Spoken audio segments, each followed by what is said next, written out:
Folks can come in. Well, I want to welcome everybody to what is the last M-Room from OMA for this semester, in a very special M-Room with a very special guest. And so I want to come in to do this intro in particular because this is someone who I hold in high esteem. And I remember when I got here, in my first week here at Lehigh, this is a person who met with me and just really laid it down honestly and flat. And I so appreciate that. I think about some of the things, Aarsenio, that you shared with me in that conversation that to this day still ring true. And so you really helped prepare me to be successful. On top of that, you have been a great supporter of our office. And I think what folks may not know, so the M-Room today is what it is because we had at one point 2 speakers who came in, Denise Boutreau from Student Access and Success and Aarsenio Perry from Student Engagement. We called it a takeover back then. They came and took over the M-Room. And because of their takeovers, we were like, hey, wait a minute. Let's. And so that has been the impetus of our M-Room since then. And so I am so very happy and glad that Aarsenio has decided to join us and close us out for this semester. So I'm gonna shut the hell up and allow my friend and colleague, the Director of Student Engagement, to do the final M-Room for this semester, Confronting Motivation in the Midst of a Pandemic and Social Unrest. And with that, Mr. Aarsenio Perry. Awesome. Thank you so much, Chad and Clara and Renee and Chris, if she's here, for allowing me to be here again today. It's always a pleasure to be in the midst of so many people, and I love seeing some of the people on this call today. I must admit that when Chad reached out to me again to speak, I was like, I have no clue what I could talk about, because the reality is that this semester and this year, these 2 years have been a lot, and I think a lot for everybody can attest to that in different ways. I think we've all experienced sameness throughout this pandemic and throughout what's been going on in the world. We also share some individual things that have impacted how we show up in the workplace, how we show up just in our own personal lives. So I hope that today is a chance for us to kind of reflect on what that has been like for us. And so it won't be just me speaking, but it'll be more conversational based. And I hope that we can all share. I'm glad, I was thinking nobody's gonna show up today, but I'm so glad that there are people here and so many familiar faces. So I'm gonna share my screen.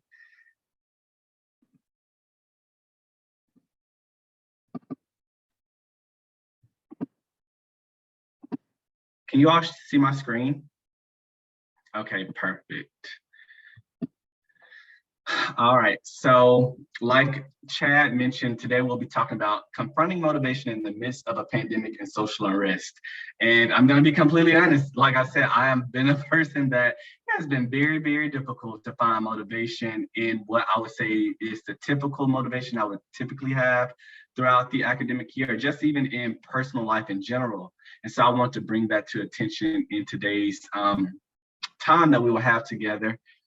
Just so that people kind of know the framework of where we'll be coming from. And I know we usually start these things with some community agreements. Here are 3 that I found for me that I feel like would be helpful for today's topic that I ask, and then we can also open the conversation if there's more things that people would like to add to this conversation. But I hope that today we can kind of rest in our ability to be honest and vulnerable and accountable, and that all of those things are equally welcome and respected in this space that we have today. I hope that people feel free to share their experiences, whether verbally out loud or within the chat box, or if at any time someone feels like they want to share, but they don't want to say it, they can share it with me anonymously and I can read it, or you can just say, this is just information for you to reflect on throughout this presentation. Now asks us all to challenge ourselves before we reflect, and to reflect before we react to what someone may share. Like I said, this has been a difficult year, a difficult 2 years for a lot of us. And so that this is going to be something that we kind of delve deeper into today. So when I first thought about this topic, as I was talking to Chad, when he emailed me, I was like, we came into 2019, and for a lot of us, we were still already tired then with a lot of the social unrest that was even happening before the pandemic started. And then you go into a new year thinking, you know what, I have these goals, I have all these resolutions if you do those things that you want to do. And then this thing called a pandemic hits, and it's just like, yeah, no, not today, not this year, not forever. And you're just like, what am I going to do? And we've been in this thing for 2 years now, and we've seen almost 5.5 million people who have lost their lives to COVID, which has been very, very unsettling. It's been very disheartening. It's been very hurtful. Our response to it has not always been the greatest. People on this call I know have experienced family members who've been lost. People have lost a lot of friends and loved ones, and have been expected to kind of go on every day, as normal. And it's not for all of us. Parents have had to, teach their kids. People have had to become caretakers earlier than expected. People have had a lot of financial loss. People have had a lot of, isolation and loneliness because of, dealing with COVID. And so our world has forevermore kind of changed in a lot of senses. I'm sorry, my screen. We also experienced an election year, and I think that is something that has impacted us a lot.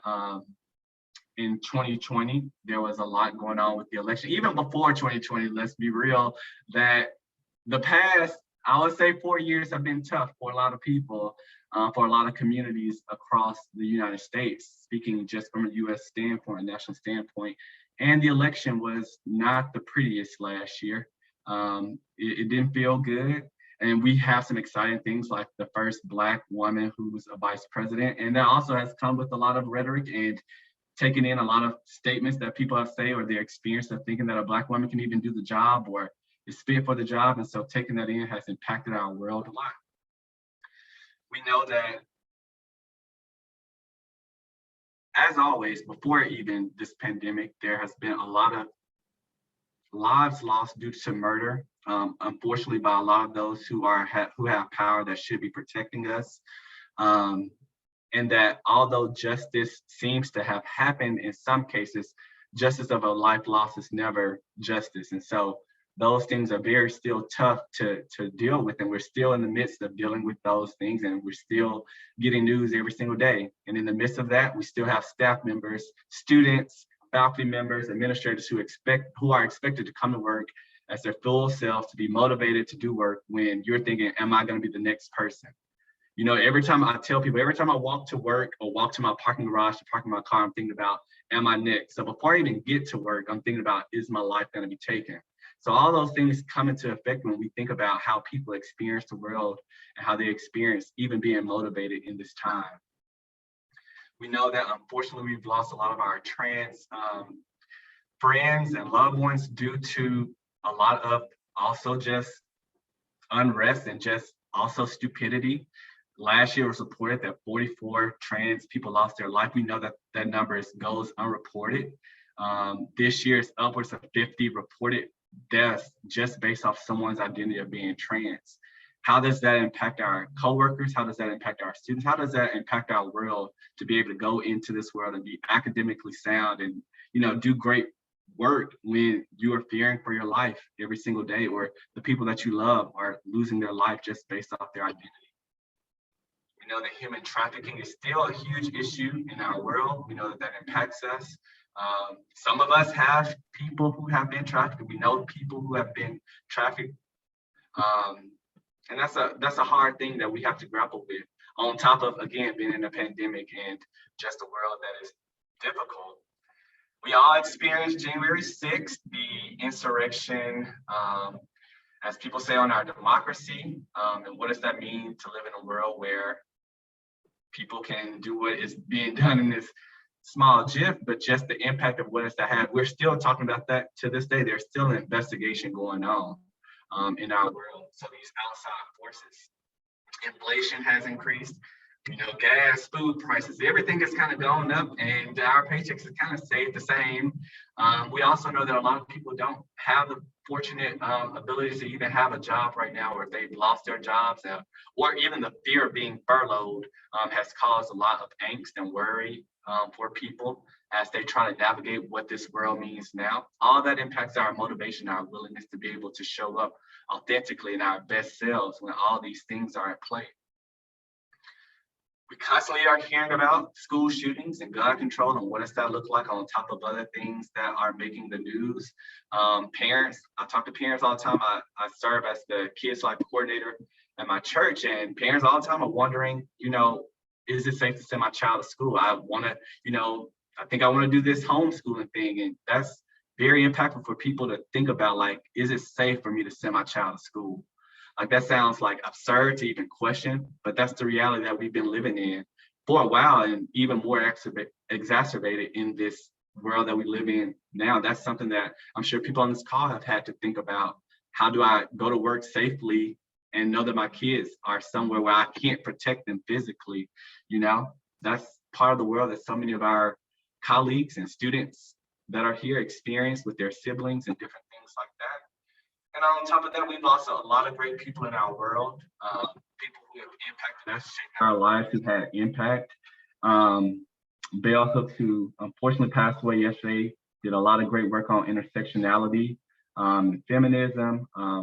And as we think about motivation, that's kind of what I want us to look at today. Like, how do we think about motivation from an intersectional lens instead of just the traditional lens of, oh yeah, go do yoga, go do meditation.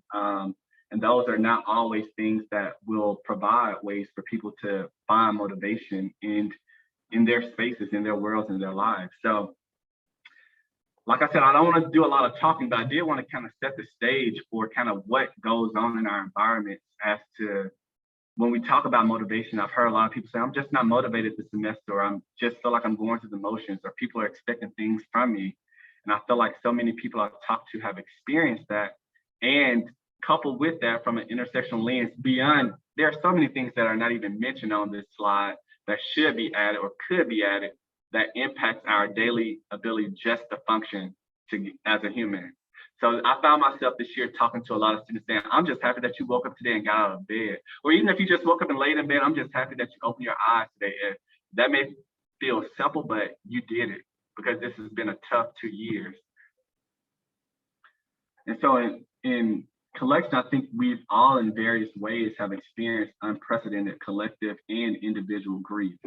And so what that means is that we are all finding ways that we are grieving individually. Like I said, some people have lost friends, family members, loved ones, or, even grief of losing how things used to be, or relationships that used to be had, as well as collective grief, the things that we experience on a national or world global level, things that I didn't even put on these slides. And so that we're all experiencing grief in some way and still expected to perform and to overproduce in this capitalistic society that we live in.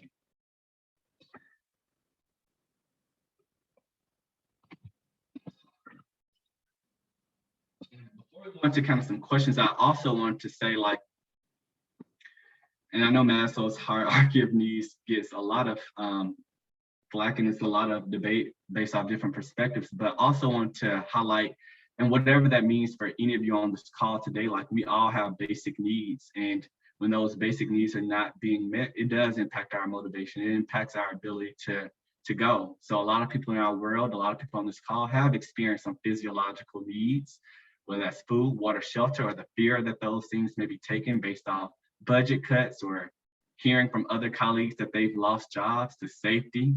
That is a collective thing. I try to tell myself I feel safe, but I don't know if there's ever a moment I feel 100% safe. Like, that's just a natural, of course, how does that impact one's biology or their mental space every day if you don't know if you always are safe? Even when I'm on campus and I'm walking from my parking garage to my office, when I see people cross the street, especially because it gets dark earlier, like, do they feel safe around me because I'm a Black man? And all the thoughts that go into my head about safety and how do I respond in those moments. Loving, belongingness, family, all those things, all of our basic needs have been kind of, threatened in this time of social unrest, continued social unrest, I should say. It's not like it just began in this pandemic that we're all a part of. So my question to all of you is, well, my statement is that the reality of finding motivation right now is difficult for many people and some more than others. And there's no way to intellectualize that or to find an easy solution to that answer. Just in my own perspective, someone else may feel different, and I welcome that. My question to you all is, what has been your experience with motivation over the past 2 years? If you feel, inclined to share. I'm going to stop my screen sharing just now, just so we can kind of see each other. Once I figure out how to do it. Okay, there it is. So my question to all of you, what has been your experience with motivation just in the past 2 years, if you feel comfortable sharing?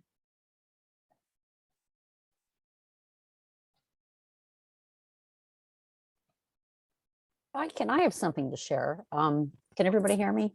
Yes. Okay. So I work in athletics, and one of the things that has really been motivating for us is, once we were able to compete last spring, all of our sports were competing last spring, and the staff really had to come together to provide services and learn things that we've never done. I was operating a camera at a lot of events. I was helping with stats at basketball games because we couldn't bring in people from the outside that we used to hire to do those things. And so that was really motivating for a lot of us here in athletics, that once our teams got to compete a year ago and we got to see the students again, being here on campus and practicing and competing, even though there were a lot of restrictions in place and a lot of protocols and there were no fans in attendance, that really charged us up a great deal in athletics. It really, because our job is we want to see these kids compete. We want to see them do what they do, and we like to see our coaches doing what they do. So that really, once we were able to get back to competition, was really very motivating for us. I think Chris Wakely would agree with me on that. Yeah, amen. Yep. Yeah. Sharing that, Susan, like I cannot imagine, being in a sport, wanting to play, and then there are like spectators there, or not being able to do what you thought you would be able to do. So I know that probably had a huge impact on people. Yeah. What about other people?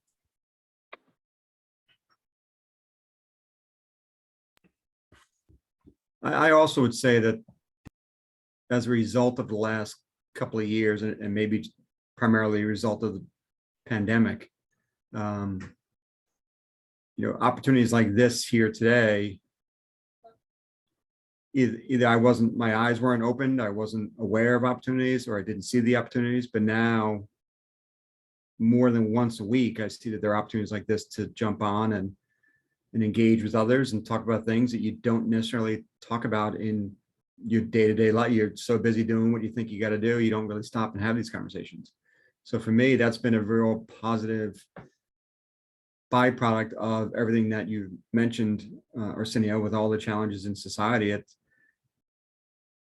I think it's been my observation, it's at least caused some people in society to pause and have these conversations. And that's been a huge learning opportunity for me. I've had more deeper conversations about these matters than I've ever had in my life. And I think I've grown from them. But it's also been humbling, because it's like, I have felt, man, what have you been doing? And the reality is I've never been forced to do. And that's humbling. And that's humbling is a nice word. There's a lot of other negative words, but I'm just appreciative that it's been my perception that it has opened up opportunities to have these conversations that I have not either. They've always been there and I haven't seen them. But I'm at least now taking advantage of them, which I'm real appreciative of. So. Thank you for that, Chris. I'm glad you could be here today, and thank you for sharing that. Yeah. Chris, I can just add to what Chris said. It gave being down and not having our teams compete for part of that year gave us all time to participate in a lot of things that we just maybe don't have time to do. the M room is one of the great things. Yeah. I've been here almost every week throughout the pandemic because it's just been so, I've just gotten a lot out of it.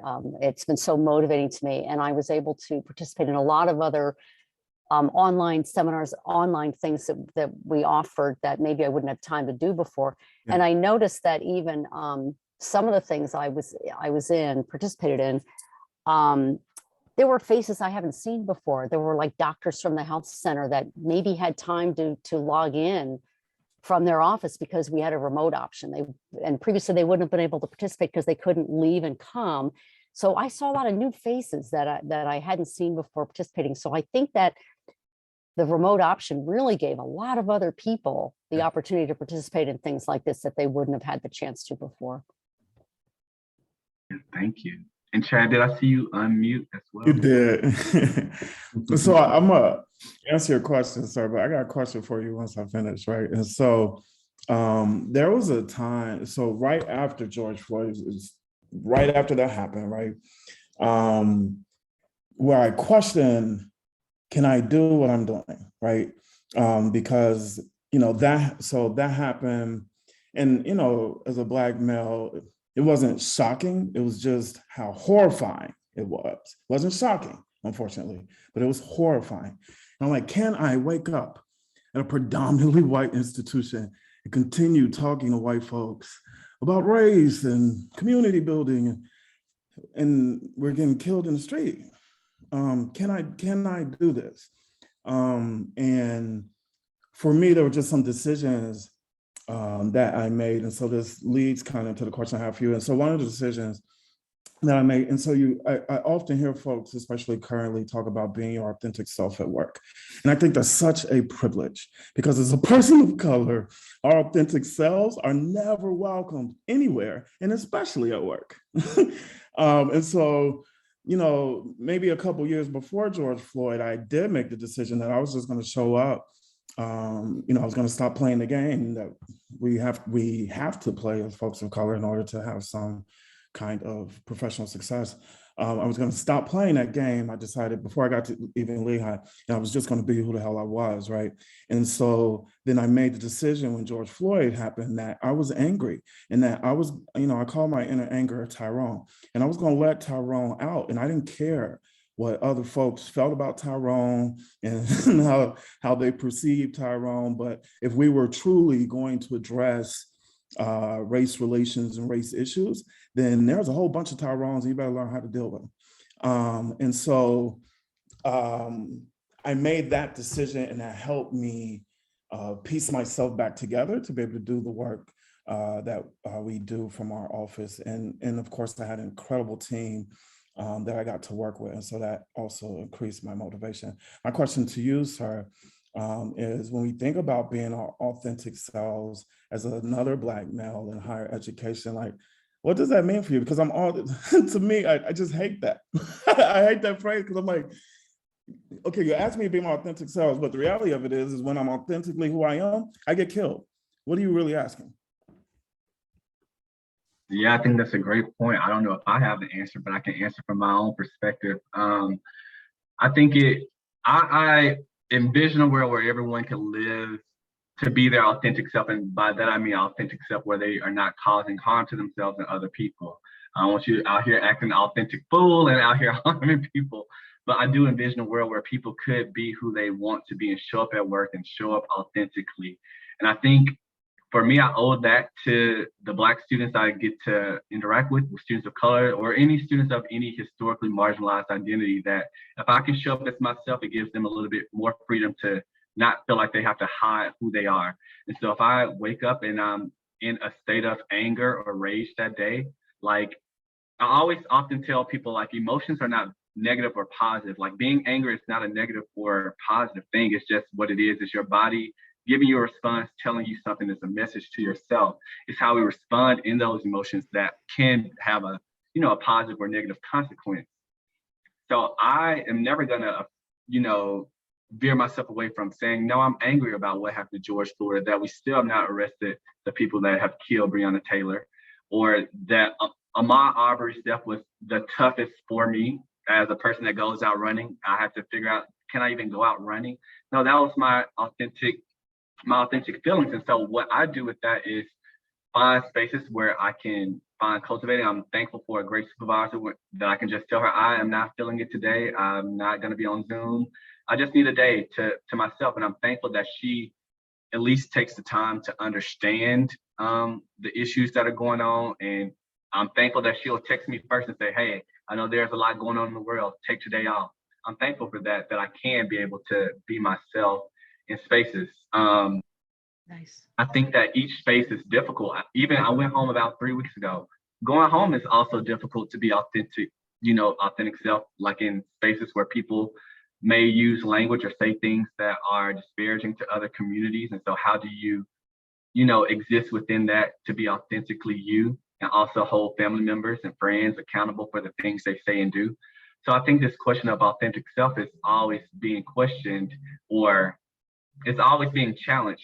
And I would say to anybody, I say to myself, as long as I feel like I'm living in integrity, that's all I want. As long as I know that I'm doing what I said I can do, where I can live to see another day. And I felt like even if it was tough for me to speak up in that Zoom call in that moment, I did what I need to do, because at the end of the day, all I have is my integrity. And even though it may make someone feel some sort of way, or they may be angry, upset, or leave this meeting upset, because one of the things I've realized as a Black man, when I leave these conversations, even today, as a person facilitating this conversation, I'm still gonna leave with the baggage of what this conversation is. And I know that some people will leave and say, that was a great conversation, or that was interesting, and leave and go on with the next thing.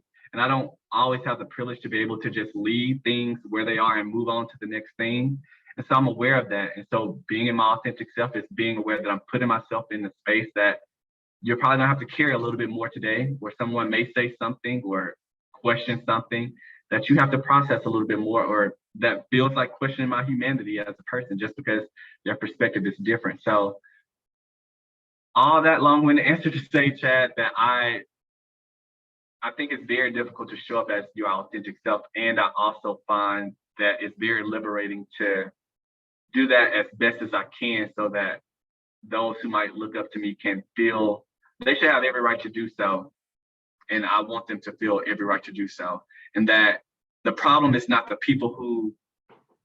problem is not you, the problem is the people who want to kill you. And I don't know if I can feel comfortable saying, don't be who you are because someone will kill you, but I'll always want people to be safe and do what feels comfortable for them in their own world and their own integrity. And I think that looks different for every human. But thank you for that question. Any others? How has motivation been for them?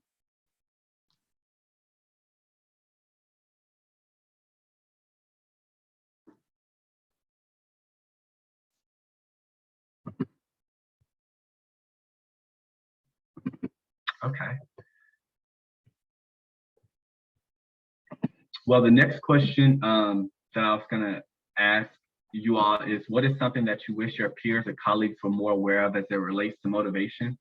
And I can go first. I think for me, and I put peers just as well, just in case if there are any students on the call, but peers in general, one of the things that and I kind of just spoke about this a little bit, is that there's so much going on in the world, especially when it pertains to Black lives.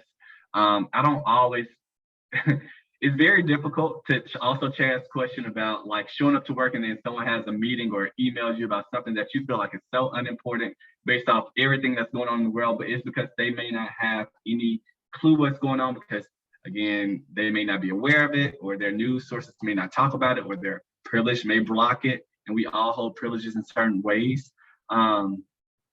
But one of the things that I wish my peers would know, or colleagues, is that when I come to work, or I will, in this instance, speak for Black people, like being aware that when there are instances like social unrest in different cases, even if it's not being talked about, Black people are thinking about it. They're thinking about those things that are happening, and it's hard to focus on things that feel typical or mundane, or things that it's not that deep when someone is losing their life. So one of the things I wish my colleagues were more aware of is just the things that are going on in the world. And even if it's not directly impacting them, that it's impacting somebody they work with, or that student that they are working with. And I think that just makes the space more compassionate and just makes the space easier to navigate. but it also helps with motivation that I know I can come to work because I know I'm around people who care about my holistic well-being and not just my production of a job and what can I get done, but they care about my total holistic wellness. So I want to put that question out there because as we're in the community M room, I think there's a duty to ourselves to build a stronger community. So if you were to share with your peers or colleagues things that will help you as it relates to motivation, especially in this pandemic or social unrest, what would that be for you all?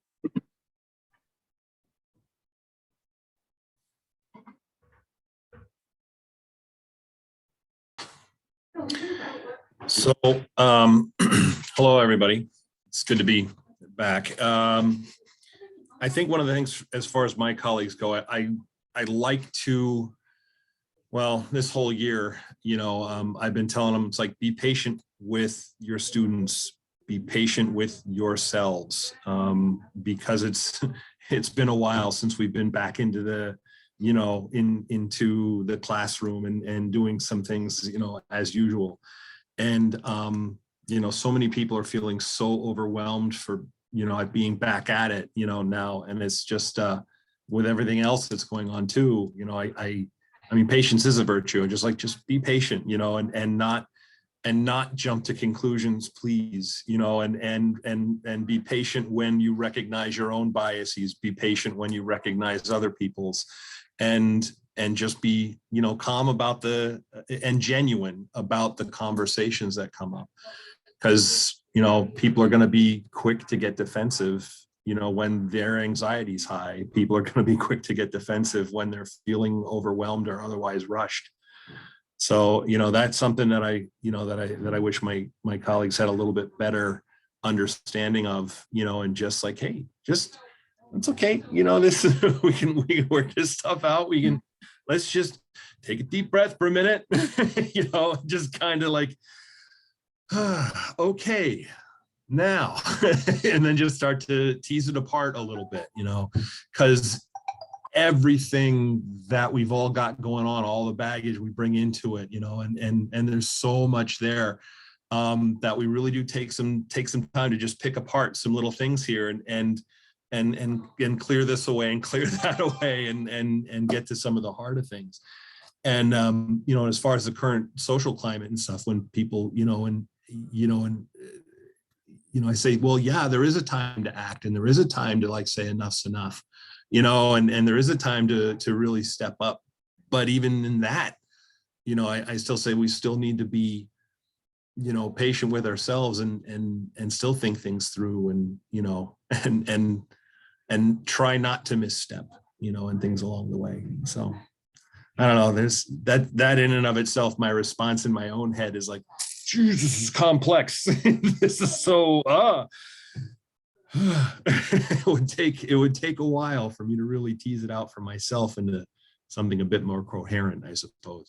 So thank you. Thank you for being patient with me with that. Thank you, Bruce. That was really great. I was able to follow. I hope others were too. So thank you so much for sharing that. And hopefully, as a collective, as a community, we can take on what you said to parse through what that means for us and how we can be better colleagues to one another. What about other people? What are some things that you wish that people just knew when you came to work or to help with that motivation? Chris, were you unmuted? I'm sorry if I spoke over you. No. Oh, okay. But thank you. Yeah. I would love to hear from some people who have been smoking too.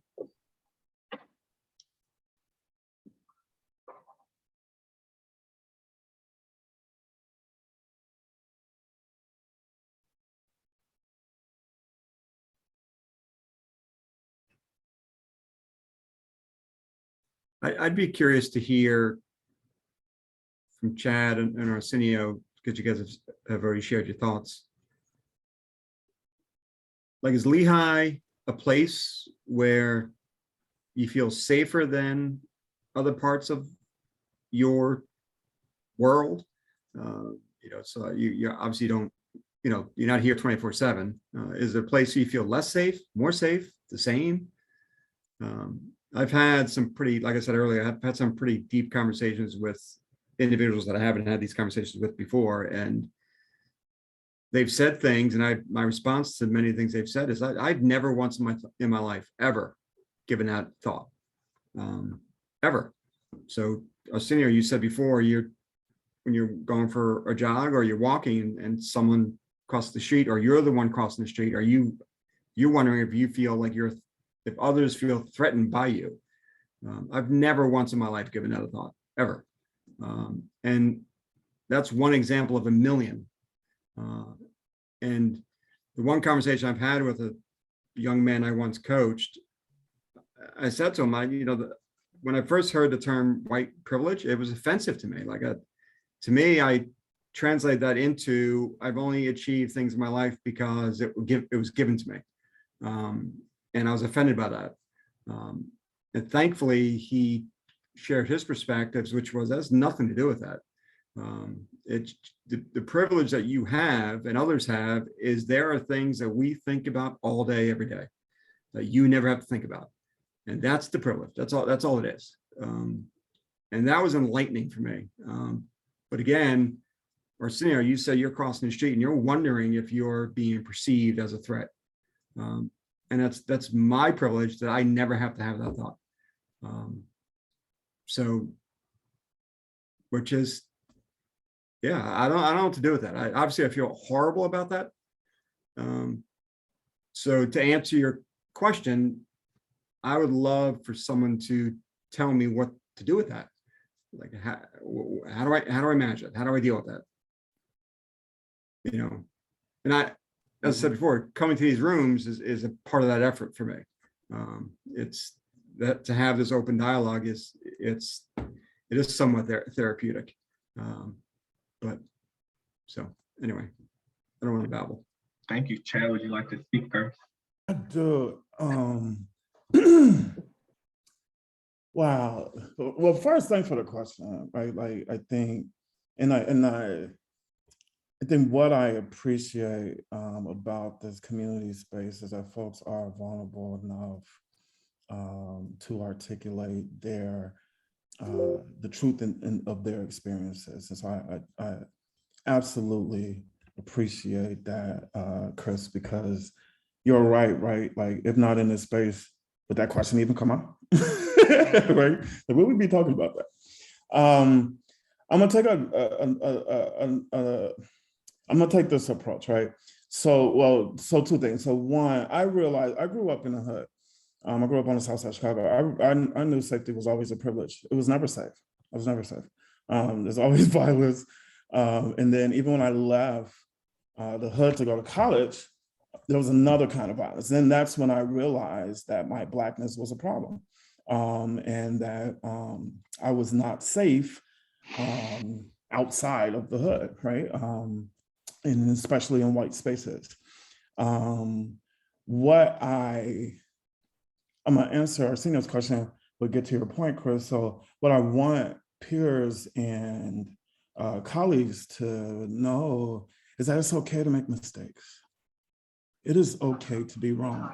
I need folks to know that and really understand that and carry that with them as one of their ethos, because when we talk about being anti-racist or anti-sexist or anti-homophobic or anti-oppression at the end of the day, it requires everyone to act.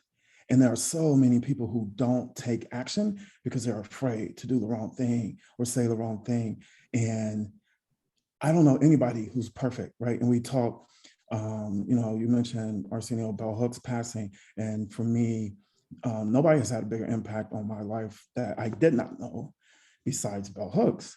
And one of the lessons that she gives is an understanding that we've got to be open for mistakes.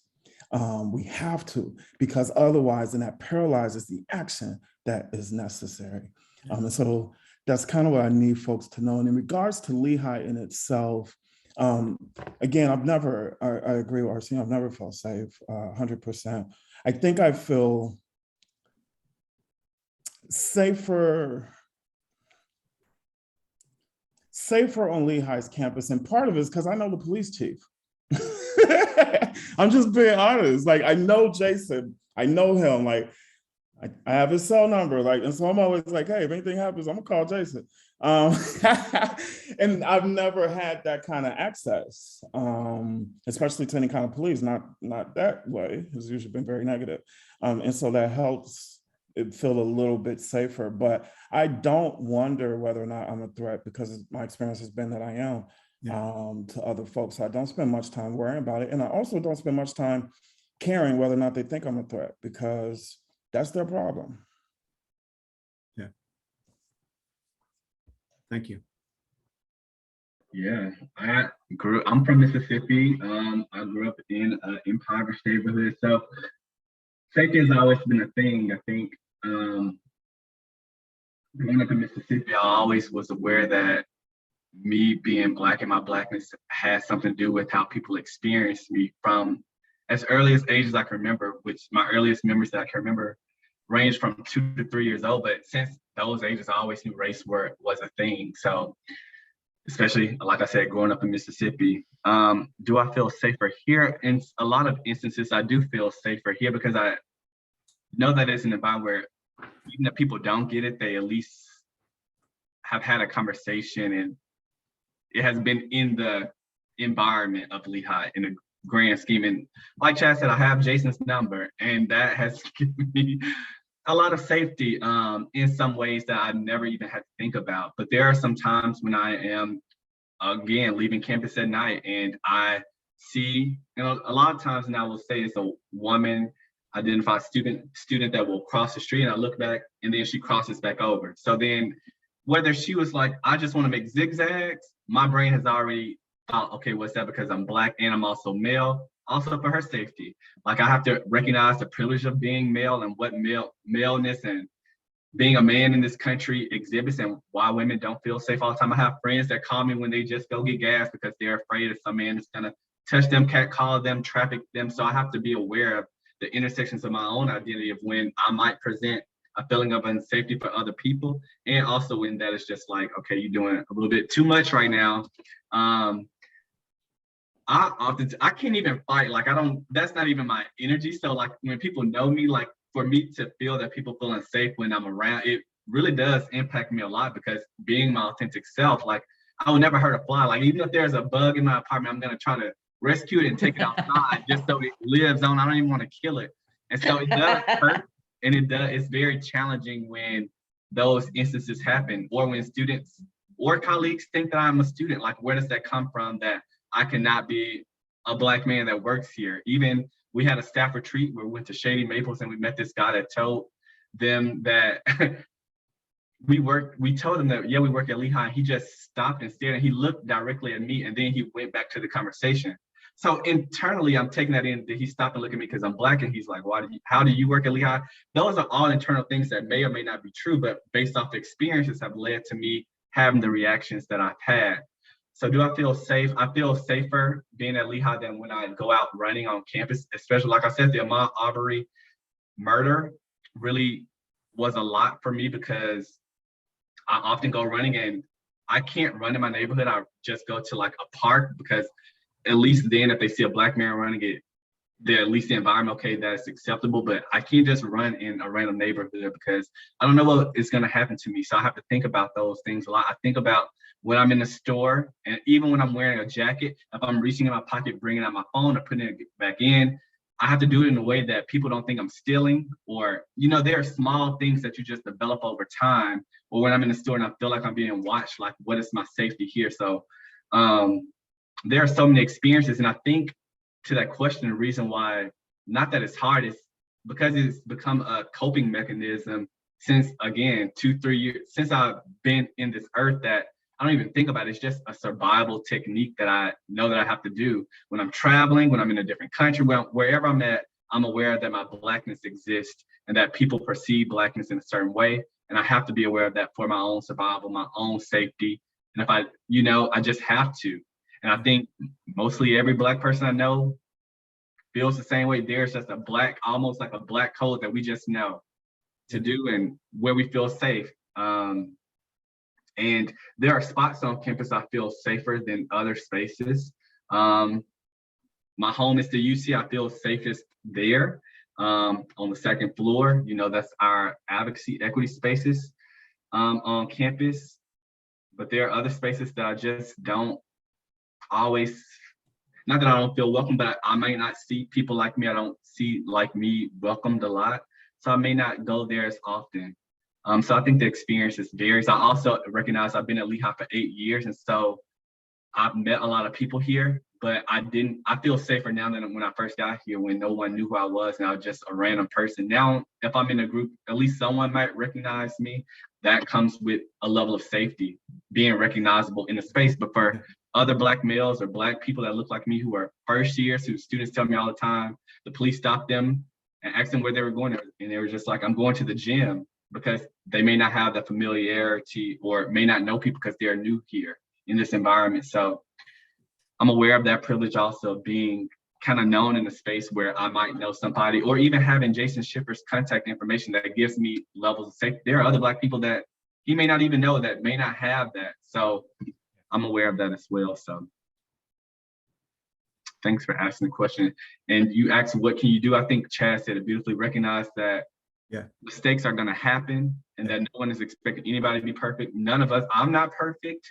I have to unlearn things that make women feel safe all the time. I have to learn things that I've been taught about different gender expressions all the time to make people safe. And I think one of the things that has always stuck to me, that was a training that happened my first year here, is that you're not going to always know every single thing to do. You may not always know someone's pronouns at a given time, but can you always make someone feel safe around you?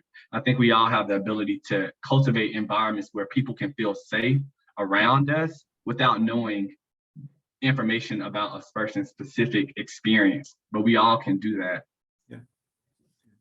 I remember Jason Schiffer saying in a session months ago that they actually trained our campus officers to not ask someone, are you a student here?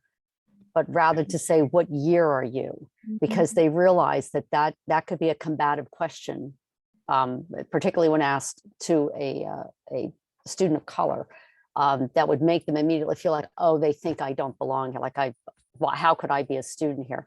And that just stayed in my brain. I was so impressed with that. Just that slight change of terminology would make students feel safer.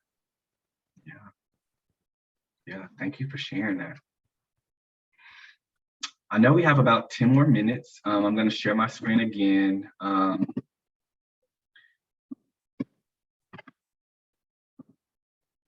So as I was thinking about this, and as I kind of chatted with Chad a little bit, I have some few tips that I have found that have been helpful for me in motivation. Like I said, this has been probably one of the roughest, I would say, roughest years. Last year was just like, okay, adapt. Now, also as a Black person, you just learn how to adapt to things. Just, it is what it is. So, but this year has been tough with motivation, but here are some things that I found that have been helpful for me. And then I have a chance at the end for people to share other tips that might be helpful for people as they're dealing with things.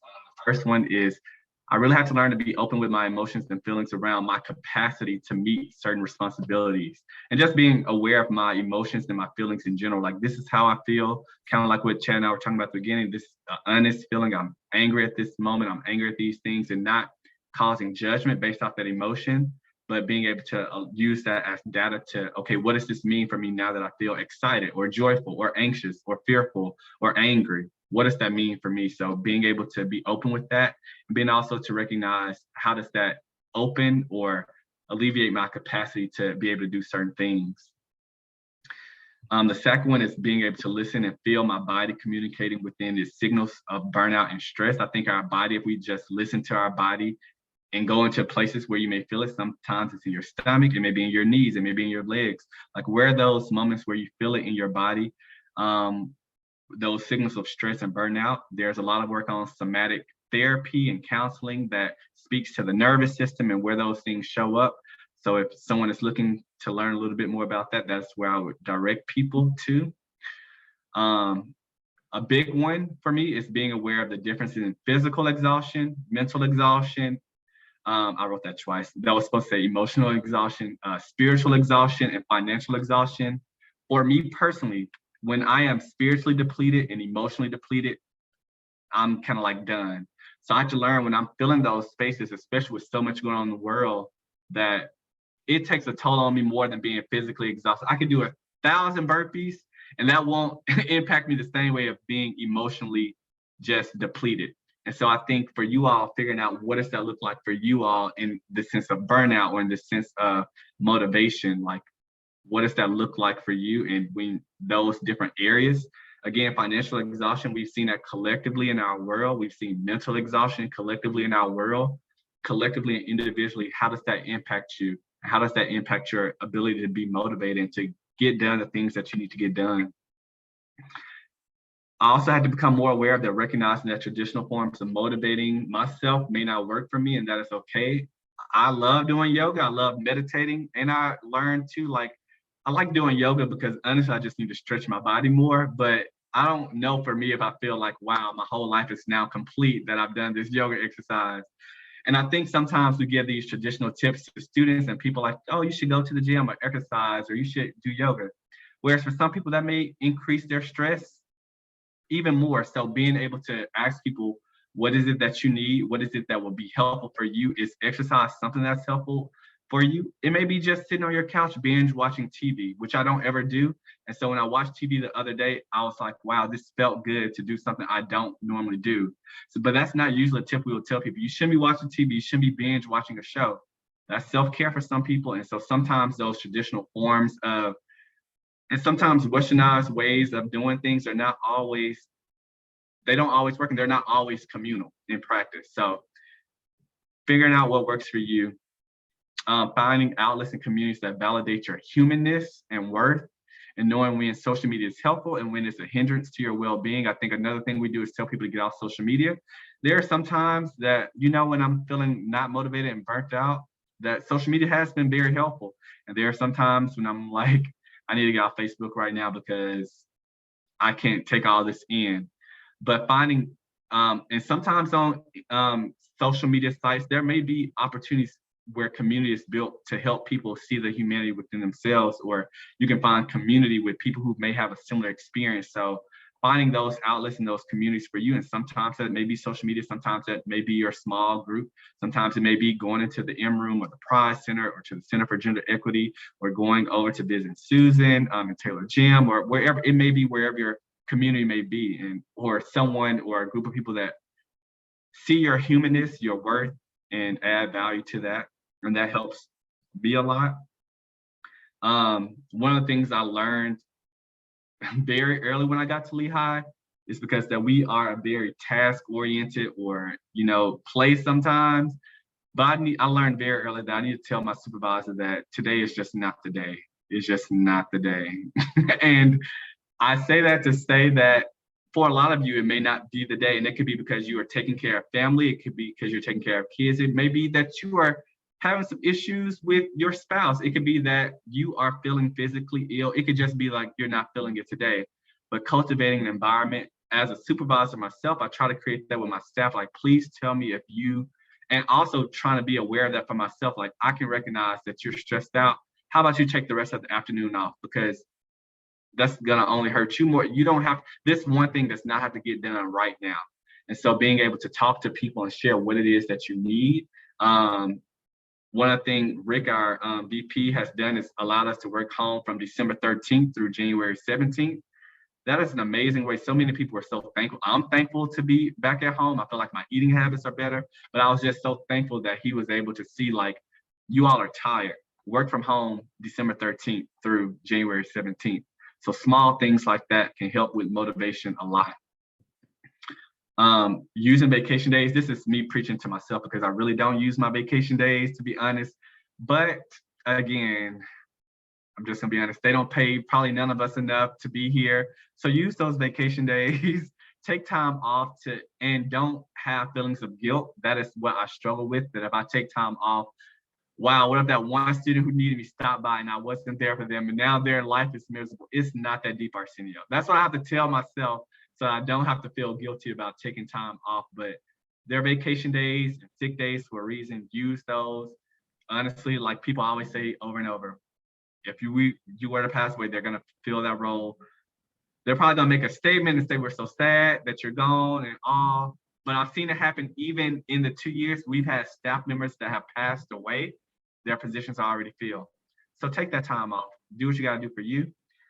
It's not your job to carry the burden of the entire world on your shoulders. You cannot do it alone, whatever that is for you. I think that is a huge thing, especially for people who are from identities that have been historically marginalized, wanting to change the world and carry the world on your shoulders, but realize that you cannot do it all alone, and that you don't have to carry the world on your shoulder. And sometimes that is a trauma response for us, that we feel like I got to do this thing or take care of this thing. So being aware that that debilitates motivation in a lot of ways, because it doesn't free you to be able to do a lot of things. So recognizing that you cannot carry the world on your shoulders, and that it's one day at a time, one day at a time. And even if you can't do it today, or if you can't do a day, prioritize small chunks of time. So like I said earlier, like for some people, getting out of the bed, that is a win, and that is okay. If that was the only thing you were able to do today, and taking it one day at a time, that the whole world doesn't have to be figured out right now. And then the last thing that I think has been probably the most central thing for me is remembering my why. And I love what Chad said earlier about, like, can I do this work after, you know, the murder of George Floyd happened? And I think when these social unrest happened, and even COVID, in higher ed, we're saying the great resignation right now. Like, people are questioning their why, because there's been a lot going on. There's been a lot of unused compensation, or people have been not compensated for their time. We've seen that in the healthcare field. We see that across teachers, staff, faculty, across the world. Like, but remembering our why, and remembering not only your why, but your worth. And I don't ever think that no one can ever pay you your worth, but at least get paid close to whatever that is for you. And a lot of times it's hard to be motivated when you are living paycheck to paycheck, or you're struggling, or you're having to help out family members. There's so much at stake that people have. And so always remember your why kind of centers, at least for me. And I did want to ask people in the last 1 minute, are there things that people will share, as far as, I know people already shared some of those things earlier, but any last motivating tips that would be helpful, and or any questions or lingering comments that people have as we close out today's virtual in-room or community in-room? I appreciate all of you that I've been able to interact with and connect with over the past 2 years. And just a very short, funny story, Chad, I was walking across campus a couple of weeks ago, and I saw you were walking with someone, and I waved, said hello, and I thought, wow, he's so much taller than he looks in that little Zoom screen. It was the first time I'd like physically seen you, and I went, wow, you have no concept of how tall someone is at this point. I thought the same thing the first time I met him too. I think one of the things, I saw Nathan Urban. I thought he was like this short little man. I don't know why, but he is not. So, that's hilarious. yes. You know, I think as we look at motivation and everything, learning, I mean, I like to learn, you know, psychology and mental health and all that, but just to echo what Chris said earlier, I've been extremely ignorant and lived in my little bubble that I usually laughingly refer to as Land. And just having my world opened up by all these discussions is just, it's motivating to me, and it's empowering to me in terms of, you know, what I need to do and what I can do to help make things better. So, you know, like Susan said, I appreciate all of you. I really do. I appreciate the opportunity to be honest in this room and to screw up in this room, as I have done. You know, so thank you. I like to encourage everyone to not forget their inner child in these moments of no motivation. You know, I found personally that if I'm not kind of acknowledging that there is some kind of what I would now deem like silly need, or, you know, something that'll lift me up, if I don't acknowledge that, the temper tantrum side of that inner child, it's going to come out. So I would just encourage y'all, like, whatever it is, you know, you might think it's silly, but indulge your inner child so that you're able to, heal in the moment. It's not going to heal like the big picture going on, but you can get a little burst of energy in that moment if you just remember that part of you still a little kid. Cass, I love that. Thank you for that reminder. I love that because you're absolutely correct. That temper tantrum will come out if we do not acknowledge that inner child. It brings us to our joy, right? Like into our happiness. So I acknowledge, and I want to thank each and every one of you for coming to the Community M Room today, and to my friend, colleague Aarsenio for yet another great session, bro. As usual, I can't put into words how much I appreciate you. And so thank you for making us better today. I got you, Chad.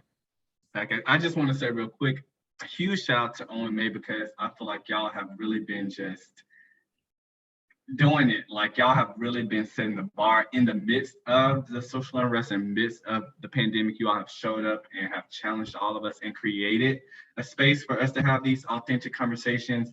I've never seen this before in my time here at Lehigh, so it's really a testament to all the work and the love that you all pour to make us all better humans. And so thank you all for that. Seriously. We will catch everybody in January. Y'all have a great rest of your semester and year. See y'all.